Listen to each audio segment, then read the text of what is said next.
갑자기 내게 나타나준 너 난 아무 말도 तो hello student and welcome back to my YouTube channel the biology academy. तो पिछले lecture में हम लोगों ने बक्कल कैविटी के डायग्राम को डिस्कस किया था, साथ ही साथ मैंने पैलेट को डिटेल में डिस्कस करवा दिया था। आज के लेक्चर में हम लोग बक्कल कैविटी के ही एक और पार्ट के बारे में जानने वाले हैं जिसका नाम है टीथ, और बहुत ज़्यादा इंपॉर्टेंट भी है ये। तो देखो, पहला ही पॉइंट बहुत ज़्यादा अच्छा है, पहली बॉल पे 6 वाला पॉइंट है। तो जो स्टडी ऑफ टीथ है, यानी कि साइंस की वह ब्रांच जिसमें हम स्टडी करते हैं दांतों की, उसको बोलते हैं ओडोंटोलॉजी। ठीक है ना, साइंस की वह ब्रांच जिसमें हम दांतों की स्टडी करते हैं तो उसको क्या बोलते हैं, ओडोंटोलॉजी बोलते हैं। अब सवाल ये उठता है कि नेचर ने आपको दांत दिए ही क्यों है, टीथ दिए क्यों हैं। तो आपको ध्यान हो, मैंने आपको बताया था कि डाइजेशन में क्या होता है, डाइजेशन में जो कॉम्प्लेक्स फूड सब्सटेंसेस हैं, ठीक है ना, डाइजेशन में जो हम कॉम्प्लेक्स फूड सब्सटेंसेस को खाते हैं उनको सिंपल एब्जॉर्बेबल फॉर्म में क्या किया जाता है, ब्रेक किया जाता है और उसके बाद में उसे एब्जॉर्ब कर लिया जाता है। अब जो ये कॉम्प्लेक्स फूड सब्सटेंस है, जो सिंपलर फॉर्म में हम इसको चेंज कर रहे हैं, ये 2 मेथड्स के थ्रू होता है। एक तो होता है मैकेनिकल मेथड या फिजिकल मेथड, और एक होता है बायोकेमिकल मेथड। तो जो मैकेनिकल मेथड है या फिजिकल मेथड है, उसमें एक बहुत इंपॉर्टेंट रोल अपना अदा करते हैं टीथ। तो teeth help in mastication of food. अरे भाई, फिजिकली मेथड में ही तो हम क्या करेंगे कि फिजिकली फूड सब्सटेंसेस को, जो कॉम्प्लेक्स फूड सब्सटेंसेस हैं, उनको छोटे छोटे पार्ट में ब्रेक करेंगे, और वो ब्रेक करेंगे कैसे, दांतों के द्वारा चबा के।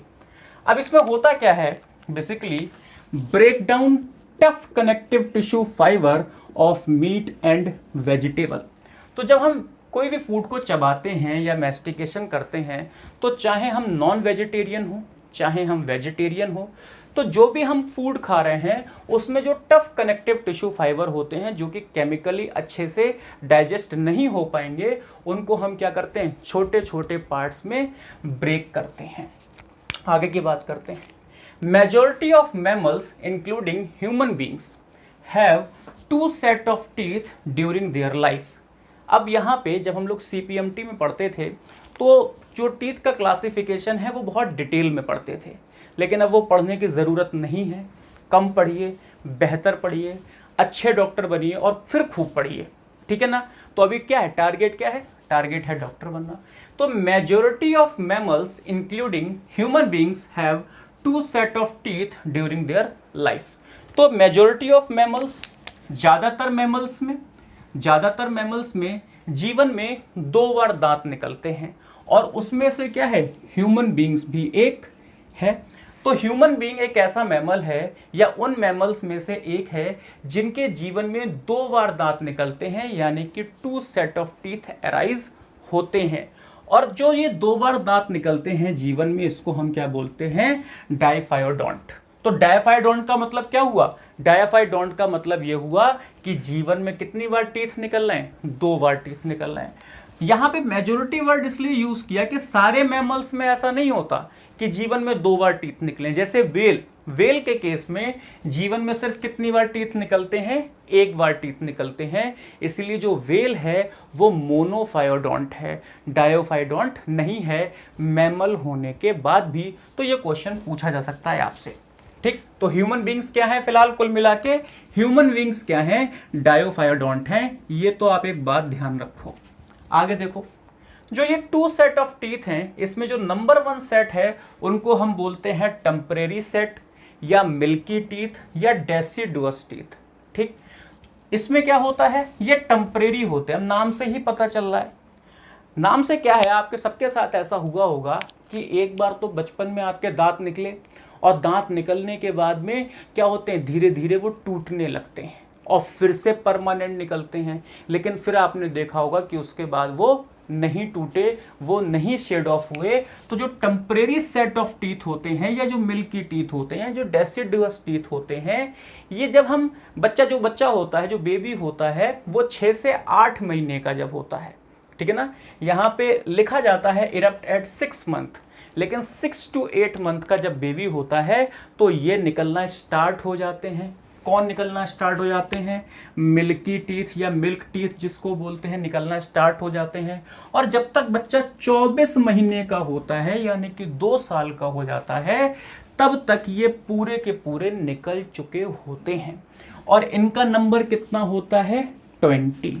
यानी कि जो 20 टीथ होते हैं वो कैसे होते हैं, टेम्परेरी टीथ होते हैं और जीवन में 2 बार निकलते हैं। आपसे पूछा जाए कि जीवन में 2 बार जो टीथ निकलते हैं उनका नंबर कितना है या डायाफाइडोंट टीथ का नंबर कितना होता है, तो 20, हमारे अंदर 20 ऐसे दांत होते हैं जो एक बार निकलने के बाद में शेड ऑफ होते हैं और वापस से निकलते हैं। ठीक, तो देखो नेक्स्ट है परमानेंट टीथ। अब देखो हुआ क्या, जब बेबी 2 साल का था तो उसके पास में पूरे ही मिल्की टीथ या टेम्परेरी टीथ वहां पे आ गए थे और इनका नंबर कितना था, 20 था। ठीक, अब क्या होगा कि ये जो टेम्परेरी टीथ हैं ये आपके पास रहेंगे कब तक, जब तक लगभग आप 6 साल के नहीं हो जाते। अब 5 से 6 साल के बीच में ये जो टेम्परेरी टीथ है ये शेड ऑफ होना स्टार्ट होंगे और धीरे धीरे इसके रिप्लेसमेंट में परमानेंट टीथ निकलना शुरू हो जाएंगे। और ये कब तक निकलेंगे भाई, 18 से 25 साल की एज तक। ठीक है ना, 6 साल से शुरू होके 18 से 25 साल की एज तक परमानेंट टीथ निकलते हैं। यानी कि 18 से 25 साल की एज तक आते आते आपके पास पूरे 32 दांत होंगे और आप एलिजिबल हो जाएंगे अपनी 32वीं दिखाने के। अब देखो यार, यहाँ पे एक बात है कि आपके पास में टेम्परेरी टीथ कितने थे, 20, और मैं कह रहा हूं कि परमानेंट टीथ रिप्लेस होके निकलते हैं टेम्परेरी टीथ के। तो देखो भाई, ये जो परमानेंट टीथ हैं ये भी 20 ही होने चाहिए ना। ठीक, लेकिन यहाँ पे ये कितने होते हैं, 32। इसका मतलब ये है कि हमारे जो डेंटल फॉर्मूला है उसमें कुछ दांत ऐसे भी हैं जो जीवन में सिर्फ एक ही बार निकलते हैं और उन दांतों को हम बोलते हैं मोनोफायोडोंट। और वो कितने होते हैं, उनका नंबर कितना होता है, 12, क्योंकि 32 - 20 = 12। तो जो 12 दांत होते हैं जिसमें से 8 प्रीमोलर और 4 मोलर। अब ये प्रीमोलर मोलर क्या होते हैं अभी मैं आपको डिटेल में समझाऊंगा। यहां पे सिर्फ इतना आप देख लो कि इस 32 में से हमारे पास में जो 12 दांत होते हैं वो जीवन में सिर्फ और सिर्फ एक ही बार निकलते हैं, जिनको हम बोलते हैं मोनोफायोडोंट। ठीक है ना, जिसमें से 8 प्रीमोलर होते हैं और 4 कैसे होते हैं, मोलर। बाकी के 20 दांत जीवन में 2 बार निकलते हैं। लेकिन यहाँ पे आप कंफ्यूज मत होइएगा, यहाँ पे बिल्कुल भी मत कंफ्यूज होना कि सर अब हम मोनोफायोडोंट लगाएं या कुछ आंसर में डायफायोडोंट लगाएं।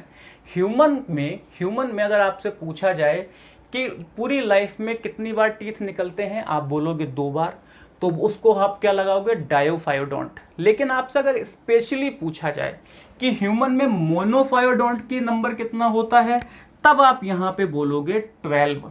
और वो कौन कौन से होते हैं, 8 प्रीमोलर एंड 4 मोलर। आगे की बात करते हैं हम लोग। तो भी हमने बात की कि जो ह्यूमन टीथ है वो कैसा है, डायफाइडोंट है। यानी कि एक लाइफ में 2 सेट ऑफ टीथ इरप्ट होते हैं ह्यूमन के अंदर, इसीलिए इसको हम क्या बोलते हैं, डायफाइडोंट बोलते हैं। आगे देखते हैं, human teeth embedded in bone socket. तो देखो हमारे पास में 2 जबड़े हैं, एक तो ये है अपर जॉ, एक होता है लोअर जॉ। और जो लोअर जॉ है उसकी बोन को क्या बोलते हैं, मैंडिबल, और जो अपर जॉ है उसकी बोन को बोलते हैं मैक्सिला। तो जो नीचे वाले दांत हैं वो लोअर जॉ की बोन में और जो ऊपर वाले दांत हैं वो अपर जॉ की बोन में टाइटली एम्बेडेड होते हैं, धसे हुए होते हैं, इसीलिए इसको हम बोलते हैं थीकोडोंट। तो ह्यूमन टीथ ऑल्सो थीकोडोंट। तो ये कौन सी बात है, नंबर 2 बात है। देखो भाई, जैसे ये कोई भी बोन सॉकेट है, अभी हम जब स्ट्रक्चर बनाएंगे टीथ का तो भी आपको बताएंगे, ये कोई भी बोन सॉकेट है, ये सब क्या है, ये बोन है। और इस तरीके से यहाँ पे दांत क्या है, पूरी तरीके से एम्बेडेड है। तो जो ह्यूमन टीथ है वो पूरा दांत में क्या होता है, एम्बेडेड होता है, बस थोड़ा सा पार्ट जो है वो बोन से बाहर निकला होता है जिसको हम देख सकते हैं, इसीलिए ह्यूमन टीथ्स आर थीकोडोंट। आगे की बात करते हैं, human teeth in blunt in shape. Human teeth is blunt in shape. अब देखो ह्यूमन टीथ इस तरीके से रिजेस वाले नहीं होते, इस तरीके से कोनिकल नहीं होते, कैसे होते हैं भाई, ब्लंट शेप होते हैं, इस तरीके से कुछ शेप होता है ह्यूमन टीथ का। तो ह्यूमन टीथ कैसे होते हैं भैया, ब्लंट इन शेप होते हैं, इसीलिए इसको हम ब्यूनोडोंट भी बोलते हैं। तो ह्यूमन टीथ कैसे हैं, डायफाइडोंट है, थीकोडोंट है और ब्यूनोडोंट है। नेक्स्ट देखते हैं, human has 4 type of teeth.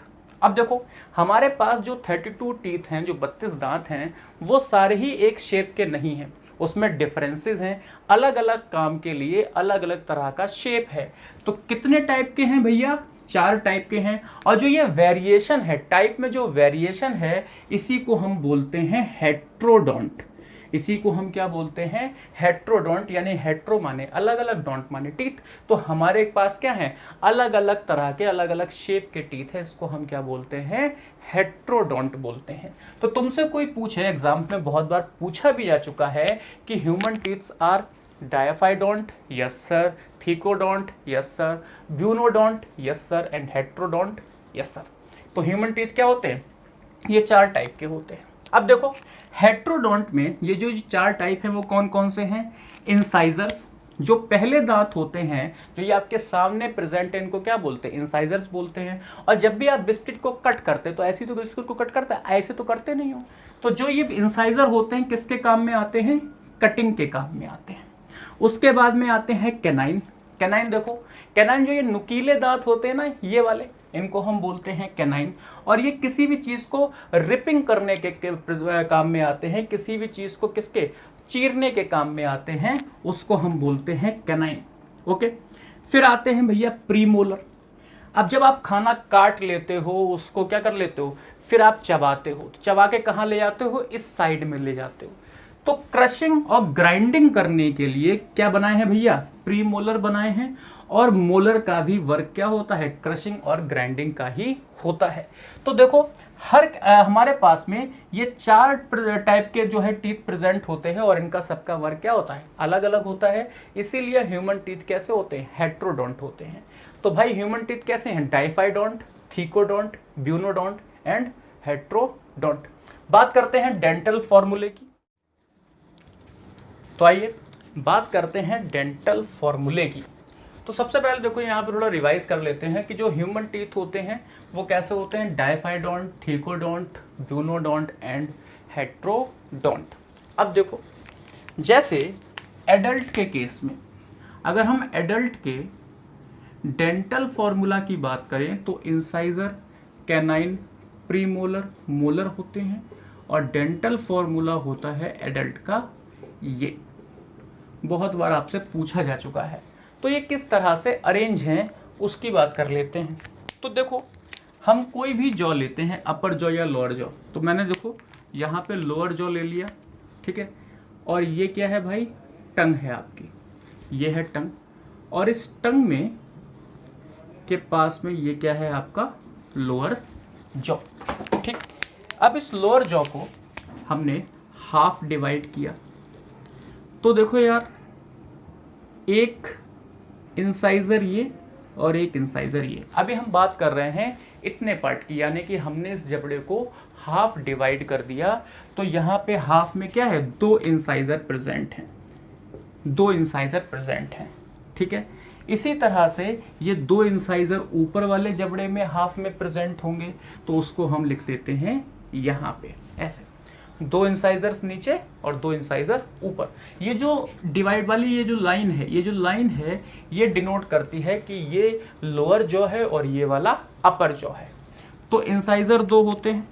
उसके बाद में यहाँ पे कुछ नुकीले टाइप के दांत प्रेजेंट होते हैं। तो एक इधर प्रेजेंट है, इसको हम बोलते हैं कैनाइन, और एक कैनाइन ऊपर प्रेजेंट होगा, क्लियर। एक कैनाइन नीचे प्रेजेंट है हाफ ऑफ जॉ में, एक क्या है, ऊपर प्रेजेंट है। कैनाइन के बाद में बात करते हैं प्रीमोलर्स की। तो ये हैं भाई प्रीमोलर्स, एक प्रीमोलर्स ऐसा और दूसरा प्रीमोलर इस तरह से प्रेजेंट है, यानी कि 2 प्रीमोलर प्रेजेंट है। 2 प्रीमोलर प्रेजेंट हैं तो ऊपर भी 2 ही प्रीमोलर प्रेजेंट होंगे हाफ जॉ में। ये बात ध्यान रखिएगा आप लोग कि हम लोग ऐसा हाफ की बात कर रहे हैं, एक इधर नीचे वाला हाफ और ये। अभी इसका इतना देख रहे हैं, ये वाला पार्ट हम नहीं देख रहे। इसको इस तरीके से डिवाइड किया है इस लाइन के थ्रू, और अभी तक हम देख चुके हैं 2 2 1 1 2 2। क्लियर? प्रीमोलर्स के बाद में यहाँ पे मोलर्स प्रेजेंट होते हैं, और मोलर कितने होते हैं भाई? 3 मोलर होते हैं। 3 मोलर एक तरफ एक साइड में, और 3 मोलर ही ऊपर प्रेजेंट होंगे। सही। अब हमने यहाँ पे देखा 2 1 2 3, यानी कि 2 और 2 4, 1 और 1 2, यानी कि कितने हुए? 6, 6 और 4 10, और 10 और 6 16। तो 16 टीथ हमारे हाफ जॉ में प्रेजेंट है, यानी कि ऊपर और नीचे को मिला के यहाँ पे कितने हैं? 16 टीथ प्रेजेंट है। अब 16 इंटू 2 कर देंगे तो 16 ही बिल्कुल सेम टीथ यहाँ पे भी प्रेजेंट होंगे। तो इस तरीके से जो एडल्ट ह्यूमन होता है उसमें 32 टीथ प्रेजेंट होते हैं। क्लियर? ये बात आपको समझ में आ गई होगी। तो देखो एडल्ट में क्या है? Incisor half of upper jaw में 2, हाफ ऑफ लोअर जॉ में 2। Canine half of upper jaw में 1, हाफ ऑफ लोअर जॉ में 1। इसी तरीके से प्रीमोलर 2 2, और इसी तरीके से मोलर 3 3। और इसका हमने क्या कर दिया? ये वाला हाफ हमने देख लिया, इसको इंटू 2 कर दिया, तो 32 टीथ होते हैं एडल्ट ह्यूमन में। अब अगर हम टीनेजर्स की बात करें, मान लो कोई 17-18 साल का कोई टीनेजर है, उसकी अगर हम बात करें, तो टीनेजर में जो टीथ का जो नंबर होता है वो होता है 28। कितना होता है? 28 होता है। क्योंकि जो ये लास्ट मोलर है भाई, ये जो लास्ट मोलर है इसको हम बोलते हैं विजडम टीथ। क्या बोलते हैं? विजडम टीथ बोलते हैं, जिसको हम हिंदी में अक्कल की दाढ़ भी बोलते हैं। तो ये जो विजडम टीथ है ये तकरीबन 22 से 25 साल की एज में ही इरप्ट होता है। तो देखो भाई, एक विजडम टीथ यहाँ से गायब, एक ऊपर से गायब, 2, और फिर 2 यहाँ से भी गायब, यानी कि 4। तो 32 में से 4 गया, कितना बचा? 28। तो जो टीन होते हैं, टीनेजर्स जो होते हैं, उनमें जो डेंटल फॉर्मूला होता है वो होता है 2122 अपॉन 2122 इंटू 2। अब यहाँ पे एडल्ट का इंपॉर्टेंट है, बहुत बार पूछा चुका है, ये इतना खास इंपॉर्टेंट नहीं है। लेकिन चिल्ड्रन का डेंटल फॉर्मूला आपसे अक्सर पूछा जाता है। चिल्ड्रंस के केस में क्या होता है? जो ये प्री मोलर्स होते हैं, जो ये प्री मोलर्स होते हैं ये एब्सेंट होते हैं। ध्यान दीजिए, याद कीजिए, मैंने आपसे कहा था कि जो प्री मोलर्स हैं वो मोनोफायोडोंट हैं। प्री मोलर्स कैसे हैं? मोनोफायोडोंट। साथ ही साथ जो लास्ट मोलर्स होते हैं, जो 4 लास्ट मोलर्स होते हैं, वो भी मोनोफायोडोंट होते हैं। तो जो चिल्ड्रंस हैं बेटा, उनके केस में जो डेंटल फॉर्मूला है वो कितना है? 2102/2102। और यहाँ पे चिल्ड्रंस में दांतों की संख्या कितनी होती है? 20, क्योंकि उनके पास क्या होते हैं? मिल्की टीथ ही प्रेजेंट होते हैं। रैबिट के केस में देखो, रैबिट का केस, वैसे तो ये सब इंपॉर्टेंट नहीं है, CPMT में पूछा जाता था, लेकिन किस्मत कभी भी खराब हो सकती है, किस्मत का कोई भरोसा नहीं। तो देख लो, रैबिट में कितने होते हैं? 20 33/10 23। इसी तरीके से रैट और एलिफेंट में बहुत ज़्यादा कंफ्यूजन होता है, क्योंकि जो डेंटल फॉर्मूला है वो लगभग सेम है। यहाँ पे 1003/1003 है, जबकि यहाँ पे 1003/0003 है। तो यहाँ पे ये चीज़ आप ध्यान रखना कि जो एलिफेंट है उसमें 14 टीथ होते हैं, जबकि रैट में कितने होते हैं? 16 टीथ होते हैं। अब देखो यहाँ पे जो कोई भी दांत होता है, अक्सर आपने देखा होगा, हम दांत कैसा बनाते हैं? नॉर्मली हम टीथ को कुछ इस तरह से बनाते हैं, करेक्ट? हम लोग टीथ को ऐसा बनाते हैं, ऐसा, ठीक? तो देखो ये वाला जो पार्ट है इसको बोलते हैं रूट। ये क्या है? रूट। क्या दांतों में सिर्फ 2 ही रूट प्रेजेंट होती हैं? नहीं, ऐसा नहीं होता। आपकी एनसीईआरटी में दे रखा है, पूछा जा सकता है आपको, आपके एनसीईआरटी में डायग्राम में ये चीज दे रखी है। तो देखो, जो ये रूट्स होती हैं वो अलग अलग टीथ में अलग अलग होती हैं, यानी कि इंसाइजर, कैनाइन, प्रीमोलर, मोलर सब में ही रूट प्रेजेंट होती हैं, लेकिन इन रूट्स का नंबर अलग अलग होता है। तो रूट का नंबर भी पढ़ना जरूरी है। सारे इंसाइजर्स, सारे कैनाइन, अपर सेकेंड प्रीमोलर, यानी कि जो अपर है, ऊपर वाला जबड़ा है, उसका दूसरा प्रीमोलर और नीचे वाले जबड़े के सारे प्रीमोलर, इनमें जो रूट प्रेजेंट होती है, जो रूट होती है वो कितनी होती है, 1 इन नंबर। इन सभी में सिर्फ एक रूट प्रेजेंट होती है, यानी कि कुछ कुछ इन दांतों का जो शेप है वो ऐसा होता होगा। तो ये क्या है भाई, ये है रूट, और इनका नंबर कितना होता है, 1। सारे इंसाइजर्स में, कैनाइन में, अपर सेकंड प्रीमोलर और लोअर प्रीमोलर्स में। अब क्या बचा भाई, अब बचा है upper first premolar, upper first premolar and lower molars. ठीक है, अपर सेकंड प्रीमोलर और लोअर सारे मोलर्स, इनमें क्या होता है, इनमें 2 रूट्स होती हैं। जो रूट्स होती हैं भाई कितनी होती हैं, 2 इन नंबर। ठीक, अब आप यहाँ पे ऐसे भी देख सकते हैं कि यहाँ पे सिर्फ 2 ही दांतों की बात कर रहे हैं, यानी कि अपर फर्स्ट प्रीमोलर्स और लोअर मोलर्स की बात कर रहे हैं। तो 2 दांतों में कितनी रूट्स होती हैं, 2, यानी कि दांत तो ज्यादा हैं लेकिन हम सिर्फ 2 टाइप के दांतों की बात कर रहे हैं। तो यहाँ पे कितनी रूट हैं, 2 रूट्स प्रेजेंट हैं। नेक्स्ट देखिए, अब कौन कौन से बचे भाई, अब सिर्फ और सिर्फ हमारे पास बचा है अपर मोलर।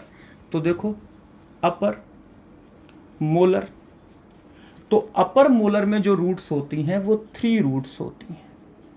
अपर मोलर में जो रूट्स होती हैं वो 3 रूट्स होती हैं। फिर से एक बार रिवाइज कीजिए और इसको याद कर लीजिए, incisor, canine, upper second premolar and all lower premolars having 1 root. Okay, उसके बाद में जो अपर फर्स्ट प्रीमोलर्स हैं एंड लोअर मोलर्स हैं, सारे ही लोअर मोलर्स, उनमें कितनी रूट्स होती हैं, 2 रूट होती हैं। जबकि जितने भी अपर मोलर्स हैं, जितने भी अपर मोलर्स हैं, उनमें कितनी रूट होती हैं, 3 रूट्स प्रेजेंट होती हैं। ये बहुत इंपॉर्टेंट बात है। अब हम लोग बात करते हैं स्ट्रक्चर ऑफ टीथ की। तो आइए हम लोग डिस्कस करते हैं स्ट्रक्चर ऑफ टीथ को। क्या डिस्कस करने वाले हैं हम लोग, स्ट्रक्चर ऑफ टीथ। क्लियर। और जो ये टीथ है ना, इसके 3 पार्ट्स होते हैं। 3 पार्ट्स होते हैं, कौन कौन से, एक होता है भाई क्राउन, क्राउन, दूसरा होता है नेक, और तीसरा होता है भाई रूट। तो ये टीथ के 3 पार्ट्स होते हैं, क्राउन, नेक एंड रूट। अब अगर हम स्ट्रक्चर की बात करें, अब अगर हम लोग स्ट्रक्चर की बात करें तो देखो कुछ ऐसा स्ट्रक्चर है इसका। हमने आपको बताया था कि जो हमारे दांत होते हैं वो क्या होते हैं, बोन सॉकेट में एम्बेडेड होते हैं। तो जैसे ये बोन है, ये बोन है, इस बोन सॉकेट में एम्बेडेड है। और जो ये बोन होती है इसका नाम होता है एल्वियोलर बोन। कौन सी बोन है भाई, एल्वियोलर बोन में एम्बेडेड है, राइट, एल्वियोलर बोन है। अब जो ये एल्वियोलर बोन है जहाँ पे ये एम्बेडेड है, ये मैंडिबल भी हो सकती है। अगर हम नीचे वाले दांतों की बात कर रहे हैं तो जो नीचे वाले दांतों के केस में जो एल्वियोलर बोन है वो क्या है, मैंडिबल। और अगर हम ऊपर वाले दांतों की बात कर रहे हैं तो ऊपर वाले दांत के केस में जो एल्वियोलर बोन है वो है मैक्सिला। ठीक है, आगे देखते हैं। अब देखो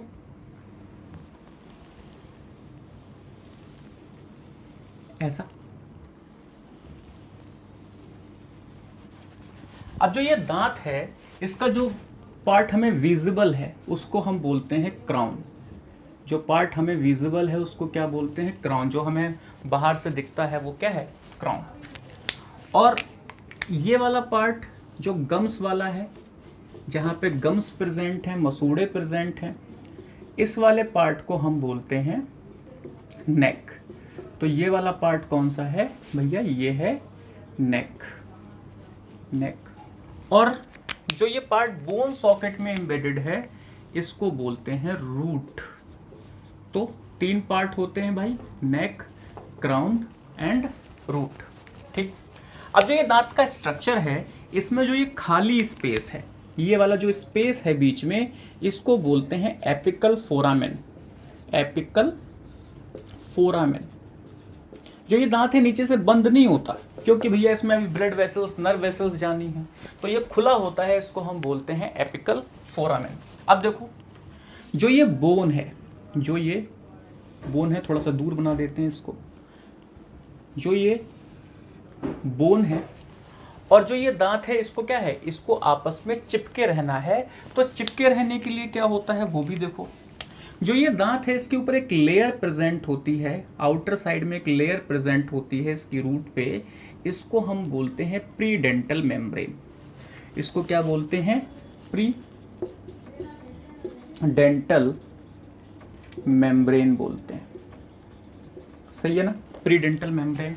और यहाँ पे क्या प्रेजेंट होते हैं, लिगामेंट प्रेजेंट है। ये क्या है भाई, लिगामेंट प्रेजेंट है, लिगामेंट प्रेजेंट है। अब प्री डेंटल मेम्ब्रेन और लिगामेंट को बीच में जोड़े रखने का काम करता है, प्री डेंटल मेम्ब्रेन और लिगामेंट के बीच में जोड़े रखने का काम करता है एक सब्सटेंस जिसको हम बोलते हैं सीमेंटम। ये क्या है, सीमेंटम। सीमेंटम, जैसे सीमेंट होता है ना, तो जो सीमेंट है वो दो ईंटों को जोड़ने का काम करता है, इसी तरीके से जो ये बोन है इस दांत से जुड़ी रहे, वो कौन काम करता है, सीमेंटम काम करता है। क्लियर। अब देखो भाई मजे वाली बात, जो ये दांत है, जो ये टीथ होते हैं, इनकी 3 लेयर होती हैं, टीथ की 3 लेयर होती हैं। सबसे पहली जो लेयर है वो सिर्फ क्राउन रीजन पे प्रेजेंट होती है, सिर्फ और सिर्फ क्राउन रीजन पे प्रेजेंट होती है। देखो जितना बड़ा क्राउन है उतने ही सिर्फ रीजन पे प्रेजेंट है, इसको हम बोलते हैं इनेमल। क्या बोलते हैं, इनेमल। इसके बारे में हम लोग डिस्कस करेंगे, बहुत ही इंपॉर्टेंट है इनेमल। दूसरी जो लेयर है वो पूरे टीथ रीजन में प्रेजेंट होती है और उसको हम भाई बोलते हैं डेंटाइन। उसको हम क्या बोलते हैं, डेंटाइन। और ये मेन लेयर है, ठीक है ना, क्योंकि डेंटाइन से जुड़ी, दांतों से जुड़ी हम कोई भी चीज़ पढ़ते हैं तो उसमें डेंटल, डेंटाइन ऐसा कुछ आता है। तो ये इसीलिए है क्योंकि यहाँ पे जो मेन लेयर है वो क्या है, डेंटाइन। तो ये वाली जो लेयर है, ये सब, ये क्या है, डेंटाइन वाला रीजन। तो इसको हम बोलते हैं डेंटाइन, डेंटाइन। और उसके बाद में जो ये बीच में कैविटी होती है, जो ये बीच में कैविटी होती है, उसको हम बोलते हैं पल्प कैविटी। तो ये जो कैविटी आपको बीच में दिख रही है, ये क्या है, पल्प कैविटी। और जो ये पल्प कैविटी है भाई, ये कैसी होती है, लिविंग होती है।